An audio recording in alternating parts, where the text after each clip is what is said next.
필리핀 사람들은 왜 다른 아시아인들과 외모가 이렇게 다를까요? 어떤 사람은 동아시아인처럼 보이고, 어떤 사람은 태평양섬 주민처럼 보이고, 또 어떤 사람은 라틴 아메리카인처럼 보입니다. 심지어 같은 가족 내에서도 형제자매 중 한 명은 한국인처럼 보이고 다른 한 명은 멕시코인처럼 보일 수 있습니다. 필리핀 사람들이 아시아에서 가장 시각적으로 다양한 민족인 이유가 궁금하셨다면 최근 유전학 연구에서 마침내 그 답을 찾았습니다. 과학자들은 단순히 혼혈 현상만 발견한 것이 아닙니다. 그들은 고대 인류종 섬의 고립, 그리고 5만 년에 걸쳐 일어난 이주로 형성된 지금까지 기록된 가장 복잡한 유전자 프로필 중 하나를 발견했습니다. 이것은 식민지와 신화에 관한 이야기가 아닙니다. 필리핀 사람들이 지금과 같은 모습을 갖게 된 과학적 이유입니다. 모든 필리핀 사람들이 한 번쯤 들어봤을 질문부터 시작해 볼게요. 어디에서 오셨어요? 아니, 정말 어디에서 오셨어요? 왜냐면 필리핀 사람들이 여행을 가면 사람들이 우리를 잘 몰라 하거든요. 일본에서는 일본인으로, 멕시코에서는 멕시코인으로, 하와이에서는 하와이 사람으로 생각하죠. 우리는 인종적으로 어느 쪽에도 속하지 않습니다. 그리고 그건 우연이 아닙니다. 유전적인 요인이죠. 2016년 필리핀 대학교와 스탠퍼드 대학교의 공동 연구가 그 모든 것을 밝혀냈습니다. 그들이 발견한 내용은 다음과 같습니다. 필리핀인의 DNA는 오스트로네시아인, 데니소바인, 동아시아인, 멜라네시아인, 네그리토족 등 최소 5개의 주요 조상 집단의 조합입니다. 하지만 단순히 여러 인종이 섞인 것만은 아닙니다. 필리핀인은 다른 아시아 인구 집단에서는 나타나지 않는 유전적 특징을 가지고 있습니다. 일부 필리핀 인구는 현대 인류에서 기록된 데니소바인 유전자의 비율이 가장 높은 집단 중 하나입니다. 더 자세히 알아보기 전에 이 영상의 목표는 좋아요 500개를 달성하고 여러분의 생각을 댓글로 공유하는 것입니다. 채널 구독도 부탁드립니다. 필리핀을 포함한 동남아시아 섬 지역 일부에서는 전 세계 다른 인구 집단에 비해 데니소바인의 유전자가 현저히 높은 비율로 나타납니다. 데니소바인은 약 5만 년 전에 멸종한 고대 인류 종이지만 그들의 DNA는 필리핀 사람들에게 여전히 살아 숨쉬고 있습니다. 그리고 그 DNA는 우리의 외모에 영향을 미칩니다. 단계별로 설명해 드릴게요. 첫째, 오스트로네시아계 조상입니다. 약 5,000년 전 오스트로네시아인들은 대만과 중국 남부에서 필리핀으로 이주했습니다. 이들은 해양민족이었습니다. 그들은 농업 도자기, 그리고 발전된 선박 건조 기술을 가져왔습니다. 그들은 섬 곳곳에 정착하여 오늘날 대부분의 필리핀 사람들의 유전적 기반이 되었습니다. 만약 당신이 곧은 검은 머리카락 아몬드 모양의 눈, 그리고 작은 콧대를 가지고 있다면 그것은 당신의 오스트로네시아계 조상의 특징일 가능성이 높습니다. 하지만 오스트로네시아인들이 도착했을 당시 필리핀은 텅 비어 있지 않았습니다. 이미 네그리토족이라는 사람들이 살고 있었죠. 이들은 5만 년도 더 전에 아프리카를 떠나 동남아시아에 정착한 최초의 인류 중 하나였습니다. 네그리토족은 검은 피부와 곱슬머리, 그리고 넓은 이목구비를 가지고 있습니다. 오늘날 에타족, 아티족, 바탁족과 같은 네그리토족은 여전히 필리핀 일부 지역에 거주하고 있습니다. 유전자 검사에 따르면 거의 모든 필리핀인이 네그리토족 DNA를 가지고 있습니다. 곱슬머리 어두운 피부 또는 넓은 얼굴형을 가지고 있다면 네그리토족 혈통일 가능성이 높습니다. 또한 데니소바인 DNA도 있습니다. 그리고 여기서부터 이야기가 흥미로워집니다. 데니소바인은 불가사의한 고대 인류종이었습니다. 그들은 네안데르탈인도 아니었고 호모사피엔스도 아니었습니다. 완전히 다른 존재였습니다. 과학자들은 2010년 시베리아의 한 동굴에서 발견된 손가락 뼈 하나를 통해 비로소 그들의 존재를 알아냈습니다. 하지만 DNA 염기 서열을 분석한 결과 충격적인 사실이 밝혀졌습니다. 데니소바인의 DNA가 현대 인류에게도 존재한다는 것입니다. 2021년 연구에 따르면 일부 필리핀 집단은 다른 대부분의 인구 집단보다 데니소바인 혈통이 훨씬 더 많이 나타나는 것으로 밝혀졌습니다. 이는 데니소바인이 한때 동남아시아 섬 지역에 살면서 필리핀에 도착한 초기 호모사피엔스와 혼혈했기 때문입니다. 그 DNA는 수만 년 동안 전해져 왔습니다. 초기 연구에 따르면 데니소바인의 DNA는 면역 기능 환경 적응력, 그리고 어쩌면 얼굴 구조에도 영향을 미칠 수 있다고 합니다. 일부 과학자들은 이것이 많은 필리핀인들에게서 볼 수 있는 독특한 광대뼈와 턱선에 기여한다고 믿습니다.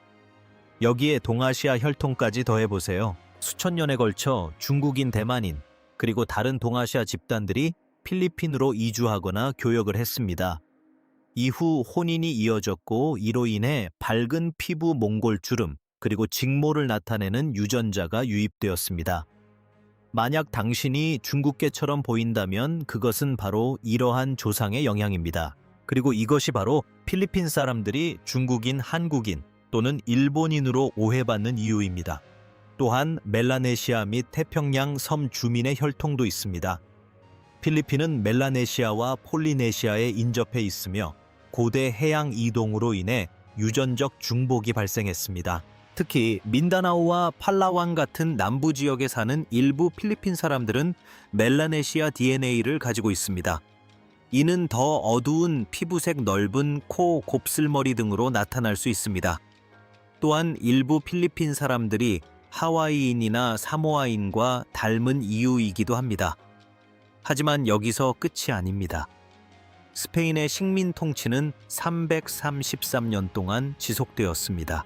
그 시기에 혼인이 이루어졌습니다. 스페인인의 DNA가 필리핀인의 유전자 풀에 유입되었고 이 때문에 일부 필리핀인들은 더 밝은 피부 색깔 있는 눈, 곱슬머리 또는 더 오똑한 코를 가지게 되었습니다. 메스티소라는 용어는 이 시기에 생겨났지만 유전학 연구에 따르면 유럽계 DNA는 필리핀인 전체 조상의 극히 일부만을 차지하는 것으로 일관되게 나타납니다. 대부분의 필리핀인은 여전히 주로 오스트로네시아인, 네그리토인, 동아시아인의 혈통을 가지고 있으며 그 외에 중국계 혈통도 있습니다. 1000년이 넘는 세월 동안 중국 상인들은 필리핀에 정착하여 현지인들과 결혼했습니다. 오늘날 필리핀 인구의 약 20-30%는 중국계 혈통을 가지고 있는 것으로 추산됩니다. 이것이 바로 사이 림탄코 옹과 같은 성씨가 흔한 이유입니다. 이러한 중국계 혈통은 필리핀 사람들의 동아시아적인 외모에 더욱 영향을 미칩니다. 이제부터 상황이 더욱 복잡해집니다. 필리핀은 7,000개가 넘는 섬으로 이루어져 있습니다. 수천 년 동안 이 섬들 중 상당수는 서로 고립되어 있었습니다. 이러한 고립으로 인해 각기 다른 유전적 특징이 발달하게 되었습니다. 루손섬 사람들은 비사야스나 민다나오섬 사람들과는 다른 특징들을 보이는 경우가 많습니다. 연구자들이 몰타 소년의 유전자를 전 세계 인구의 유전자와 비교했을 때 예상치 못한 결과를 발견했습니다. 아메리카 원주민들은 고대 북유라시아인의 유전자를 상당 부분 보유하고 있는 것으로 드러났습니다. 미국 원주민의 조상 중 20-40%는 아시아와 아메리카 대륙 간의 연결을 생각할 때 우리가 일반적으로 상상하는 모습과는 전혀 다른 이 인구 집단에서 유래했습니다. 이는 동아시아에서 아메리카 대륙으로의 단일 이주보다 훨씬 더 복잡한 역사를 가지고 있음을 의미합니다. 이는 사람들이 아메리카 대륙으로 건너가기 전에 시베리아 어딘가에서 혼합 사건이 발생했다는 것을 의미합니다. 즉, 서로 다른 방향에서 온 인구 집단이 만나 합쳐져 결국 모든 아메리카 원주민의 조상이 된 집단을 형성했다는 것입니다. 이제 연구자들은 추적해야 할 두 가지 요소, 즉 동아시아 관련 요소와 고대 북유라시아 요소를 갖게 되었습니다. 그리고 그들은 광활한 아시아 대륙에서 이 두 요소가 구체적으로 어디에서 만나는지 알아내야 했습니다. 바로 그때 비교 프로젝트가 본격적으로 시작되었습니다. 연구팀은 아시아 대륙 전역의 인구 집단으로부터 유전자 샘플을 수집했습니다. 한족 중국인, 티베트인, 몽골인, 한국인, 일본인, 우즈베크인, 카자흐인, 부랴트족, 이반크족, 야쿠트족, 유픽족 등 수십 개의 서로 다른 민족 집단의 유전자를 아메리카 대륙 전역의 원주민 인구의 유전자 프로필과 비교 분석한 결과는 명확했습니다. 아시아 인구를 아메리카 원주민과의 유전적 유사성으로 분석했을 때 상위권에 있는 집단들은 동아시아 본토 출신이 아닙니다. 중국인도 일본인도 한국인도 아닙니다. 알래스카에서 파타고니아에 이르는 지역의 원주민들과 DNA가 가장 많이 겹치는 아메리카 원주민에 가장 가까운 현존하는 친척은 남부 시베리아와 중앙아시아의 특정 지역인 알타이 산맥에 거주하고 있습니다.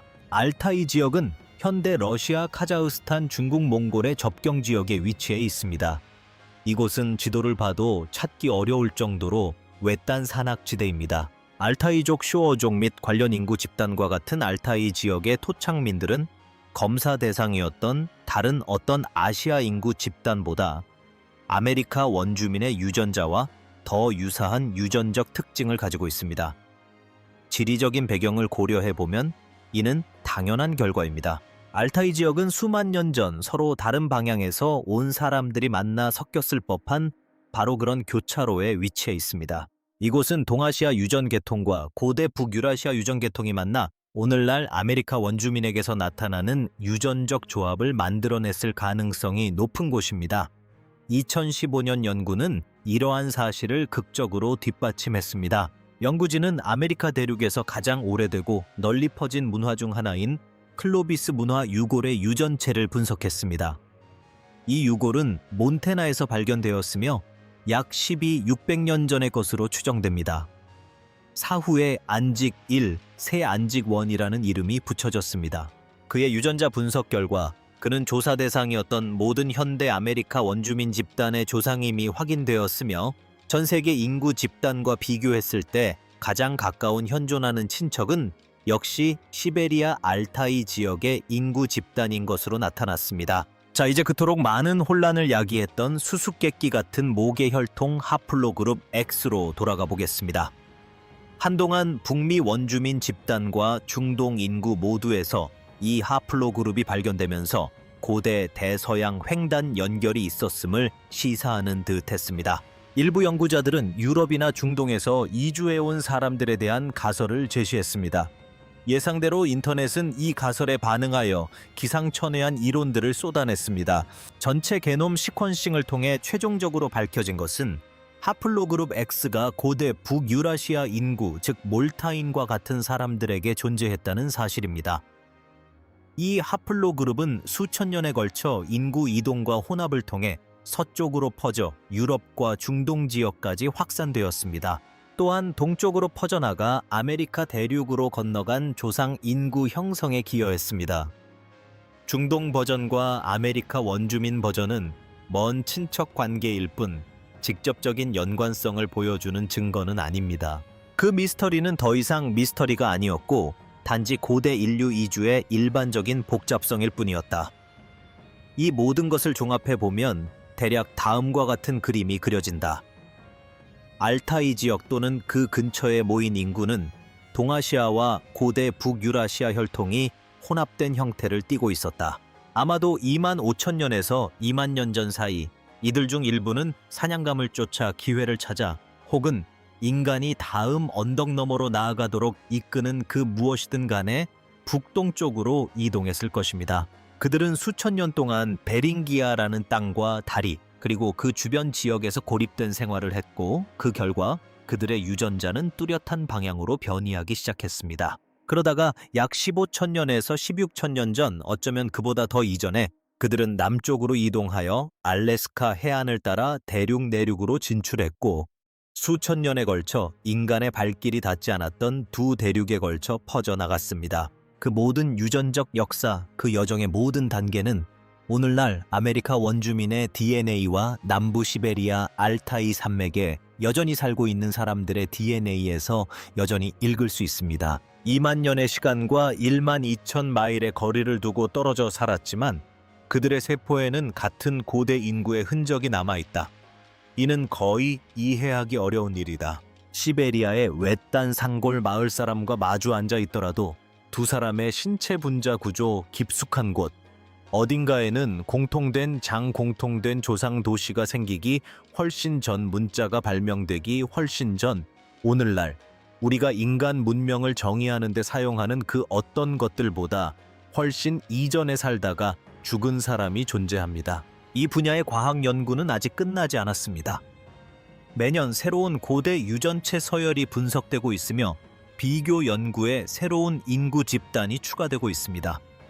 전체적인 그림의 해상도는 계속해서 향상되고 있습니다.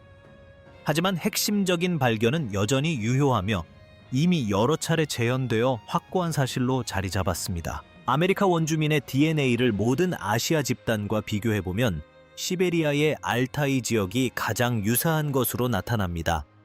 이는 과학자들이 예상해서도 아니고 어떤 특정한 이야기에 부합해서도 아닌 단지 데이터가 보여주는 사실이기 때문입니다. 과학이 하나의 해답을 찾아 나섰다가 예상치 못한 더 기묘하고 아름다운 것을 발견하는 이런 종류의 이야기에 관심이 있다면 구독해주세요. 알고리즘 때문에 필요한 게 아니라 이런 종류의 콘텐츠가 훨씬 더 많고 출시되면 꼭 보고 싶어질 것이기 때문입니다. 댓글도 남겨주세요. 이 연구 결과가 여러분이 알고 있던 것과 일치하는지, 아니면 제가 처음 이 연구 결과를 읽었을 때처럼 여러분의 생각도 바뀌었는지 정말 궁금합니다. DNA라는 게 원래 그런 거잖아요. 우리가 뭘 알고 있다고 생각했는지는 전혀 상관하지 않죠.